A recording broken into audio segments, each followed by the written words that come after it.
మొట్టమొదటిగా మనం చూసుకున్నట్లయితే విసుకక ఆ స్త్రీ ఆ విధవరాలు ఎలాగైతే న్యాయాధిపతిని అడిగిందో అలాగే మనం కూడా మన ప్రార్థనలు కానీ మన అవసరతలు కానీ మన బాధలు కానీ మన వేదనలు కానీ ఆయనకి విసుకక ఎప్పుడు మనము మాటి మాటికి మళ్ళీ యేసయ్యా ఇది నువ్వే తీర్చాలి, ఇది నువ్వు మాత్రమే చేయగలవు, ఇది నువ్వు మాత్రమే చేయగలవు.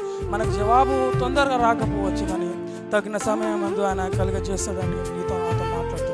అలాగే ఇక్కడ కూడా మనం ఒక స్నేహితుడి గురించి చూసుకున్నట్లయితే అర్ధరాత్రి వేళ తన స్నేహితుడి దగ్గరికి ప్రయాణం చేస్తున్నాడంట.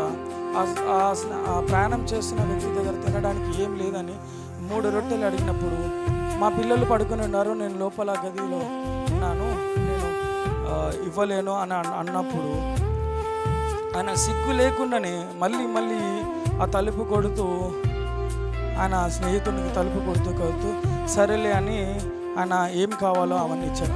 అట్టి విధంగానే మనం కూడా మన దేవుడి దగ్గర మన దేవుడి దగ్గర ఎలాంటి సిగ్గు లేకుండా, ఎలాంటిది మనకు లేకుండా ఎన్నిసార్లు నేను అడుగుతాను నా దేవుని, ఎన్నిసార్లు నేను ఆయన పాదాల దగ్గర పడుతాను, ఎన్నిసార్లు నేను ఏడుస్తాను, ఆయన బాధ చూస్తలేడా, నా బాధను ఆయన చూడట్లేదా, మేము పడుతున్న వేదన ఆయన చూడట్లేదా, మేము పడుతున్న ప్రతి పరిస్థితులు ఆయన చూడట్లేదా, మేము వెళ్తున్న ప్రతి పరిస్థితులు ఆయన చూడట్లేదా అని అనుకోవచ్చు. కానీ దేవుడు ఇది నాన్న నాతో మీతో మాట్లాడుతున్నది అంటే విసుకక ప్రార్థించమని, సిగ్గు లేకుండా ప్రార్థించమని దేవుడు ఈ రోజున మాతో మాట్లాడుతున్నాడు. సిగ్గు లేకుండా అనగా మాటికి మీకు జవాబు దొరికేంత వరకు ఆయన పాదాల దగ్గర సాగిలపడి ఆయన అడిగి ఉండాలని దేవుడు ఈరోజు నాతో మాట్లాడుతున్నాడు.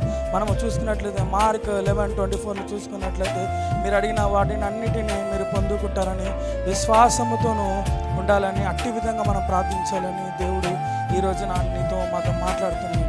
ఎబ్బేజు చేసిన ప్రార్థన అట్టి విధంగా మనం కూడా దేవా నీ ఆశీర్వాదము, నిశ్చయంగా నీ ఆశీర్వాదము మా మీద కుమ్మరించుము దేవా, నీ చేయి మా తోడు నీడగా ఉండుము, సరిహద్దులు విశాలపరచుము దేవా యేసయ్య, ఎలాంటి కీడు మా దగ్గరికి రాకుండా ఉండులానా అట్టి విధంగా మనం ప్రార్థించాలి.